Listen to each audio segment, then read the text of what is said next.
ఇప్పుడే పడేది 1 సెకండ్ అవుతుంది కావచ్చు అంతే. ఒక్క ఇట్లా 1 సెకండ్లో టమ్మని ఒకసారి. అది పచ్చి చెట్టు ఎట్లా కాదు అంది ఇప్పుడు అంతే. అది అంతే. మన ఐరన్ డబ్బర్ ఉన్నది యాక్చువల్గా. ఐరన్ తీసుకోదన్నా. ఐరన్ తీసుకోదా? ఎందుకు స్ప్రెడ్ అవుతుంది ఏంటి అది? అవుతుంది నల్ల ఎత్తుంది అన్న. ఇంకోటి ఎత్తుంది అక్కడ గుడిసె మీద పడితే మనకు గుడిసె ఇస్తుంది. అవుతుంది పెరుగుతుంది. కుండ పడ్డది ఒకటి మన కండ పడుతుంది. మళ్ళీ కూడా పడాలి.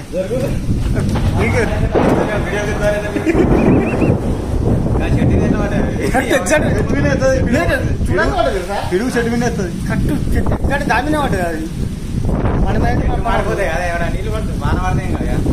మళ్ళీ ఒకటి కొట్టినాకు నువ్వు ఇస్తావు అది.